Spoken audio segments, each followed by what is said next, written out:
9h, 11h, Europe 1 Culture Média. Philippe Vandel. Et donc, bonjour et bienvenue Rémi Jacob. Bonjour Philippe, bonjour à tous. Au sommaire, Rémi, de votre journal des médias. Les JT nationaux de France 3 qui seront supprimés à la rentrée, un projet qui suscite de nombreuses craintes en interne également. La fermeture de la chaîne RT France, une nouvelle règle, et oui, dans Pékin Express, et enfin la toute première série télé de Xavier Dolan. C'est ce soir sur Canal+, c'est un événement et il a accordé à Culture Média une de ses très rares interviews. Mais on commence d'abord par les audiences, comme tous les matins, qu'ont regardé les Français hier soir, le top 3. Et c'est France 2 qui est en tête avec le thriller Jack Reacher, Never Go Back, 3,4 millions de téléspectateurs, soit 17% du public. Derrière, on retrouve TF1 avec le film d'horreur Invisible Man, 2,9 millions de téléspectateurs, soit 15,1% de part d'audience. Enfin, France 3 clôture ce podium avec la série britannique Mrs. Wilson, programmation décidément très anglophone hier soir, 2 millions de téléspectateurs et 9,5% de part d'audience. Et puis, tiens, un petit mot de la deuxième partie de soirée avec le lancement hier de Beau Geste. Vous savez, Beau Geste, c'est la nouvelle émission cinéma de Pierre Lescure. 398 000 téléspectateurs étaient au rendez-vous.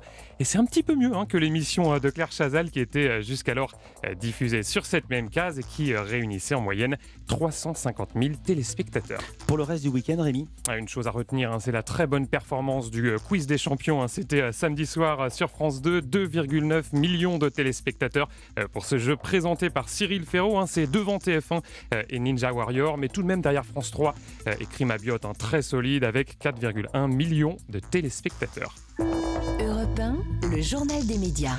On démarre avec un projet qui concerne France 3 et sa rédaction, projet qui fait beaucoup réagir et même grincer des dents.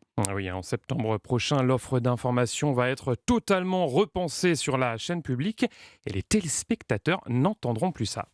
Bonsoir à tous, soyez les bienvenus dans ce 19-20. Alors ça, c'est, vous l'avez reconnu, la voix de Carole Gessler à la rentrée. Son 19-20 va donc disparaître, tout comme le 12-13 d'Émilie Tran-Nguyen et les éditions du week-end de Catherine Matauche à la place des JT produits en région. Ce dossier à France Télévisions, on l'appelle le projet Tempo et il était justement présenté vendredi aux instances représentatives du personnel, une réunion à laquelle a assisté Antoine Chuseville, délégué du syndicat national des journalistes. Il exprime deux principales craintes, on l'écoute. Sur le développement de l'information régionale, qui est censée être la compensation de cette suppression, c'est extrêmement flou. On ne sait pas dans quelles conditions ça va se faire, on ne sait pas sur quels horaires, on ne sait pas avec quel projet éditorial.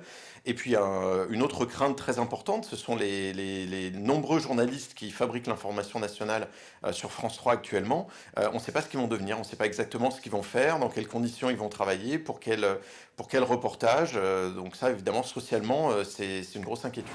Antoine Chuseville au micro de Culture Média. Alors du côté de France Télévisions, on insiste sur le fait qu'un dialogue va avoir lieu dans les prochaines semaines, qu'évidemment aucun licenciement n'est prévu et puis qu'il y a une forte ambition éditoriale, celle de proposer des éditions concoctées sur mesure par les différentes régions avec toujours une dose d'actualité nationale. On reste du côté de France Télévisions. Le sort de Salto était également à l'ordre du jour vendredi. Oui, la plateforme de vidéo à la demande dont l'avenir s'assombrit. Vendredi, la présidente de France Télévisions, Delphine Ernotte, a acté son désengagement de la plateforme de la même manière que l'avait fait notamment auparavant son partenaire TF1.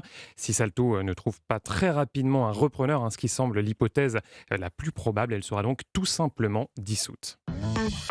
La chaîne RT France, rue Chatou des France, va fermer ses portes. Fin de partie pour la branche française de la chaîne russe RT. On l'a appris samedi, une annonce effectuée sur Twitter par sa présidente Ksenia Federova. Cette décision intervient à la suite du gel de ses comptes bancaires, une mesure qui avait été décidée en application de sanctions européennes contre la Russie.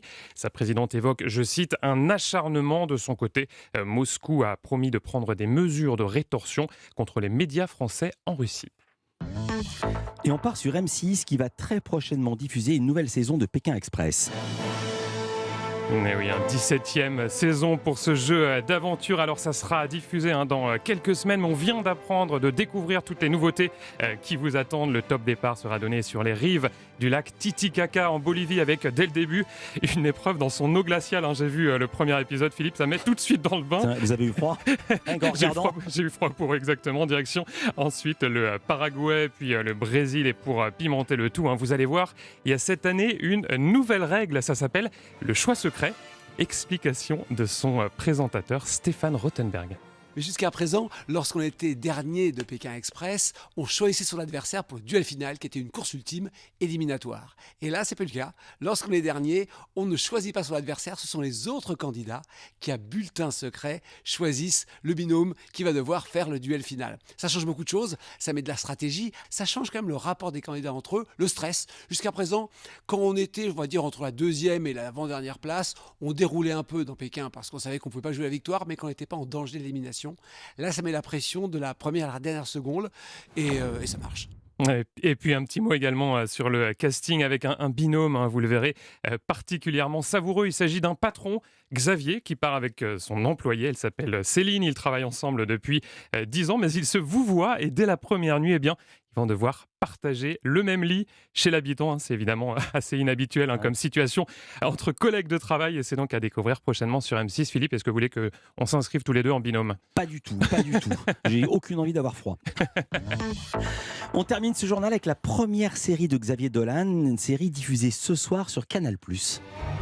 Et ça sera évidemment en prime, une série événement, ça s'appelle La nuit où Laurier Gaudreau s'est révélé. C'est un thriller psychologique en 5 épisodes. On plonge au cœur d'une famille déchirée par le mensonge et c'est donc la toute première fois que le réalisateur québécois travaille pour la télévision. Et oui, ça faisait très longtemps qu'il voulait sauter le pas, lui qui est un véritable enfant de la télé, comme il me l'a expliqué au micro de Culture Média. On l'écoute. J'ai grandi avec la télé, avec les téléséries, les feuilletons américains, québécois. Adolescent, je m'échappais beaucoup dans les charms de Roswell, Smallville, Buffy. C'était une espèce d'échappatoire, je pense, à une réalité qui était un peu morose. La première chose que j'ai jamais écrite, c'est une série télévisée qui n'a jamais vu le jour, mais à 15-16 ans, j'écrivais un feuilleton télévisé à l'américaine de 18 épisodes. Donc oui, j'ai toujours été attiré par le monde de la télé et puis je suis content d'enfin pouvoir franchir cette frontière. Alors aujourd'hui, Xavier Dolan, il explique vouloir prendre du temps pour lui et faire une pause dans sa carrière, car vous allez l'entendre, cette série lui a pris énormément d'énergie. J'ai tout donné en termes d'énergie, en termes de temps, d'esprit, de psychologie. Donc, j'y ai laissé encore plus de moi-même que dans de précédents projets parce que c'est une question mathématique, je pense. 5 épisodes d'environ 1 heure et 5, finalement, c'était un peu comme 5 films. Et puis, ils ont été faits avec la même passion, la même excitation, le même désir de précision, de souci du détail. Donc, forcément, oui, c'était assez drainant. C'était un défi immense qu'on a tenté de relever. On était ambitieux, on était rêveurs, on ne s'est rien interdit. On nous a donné les moyens de nos ambitions. Donc, il n'y a eu que de la passion. La nuit où Laurier Gaudreau s'est réveillé, série à voir en prime time ce soir sur Canal+. Merci beaucoup Rémi Jacob. À demain pour un nouveau journal des médias. À demain.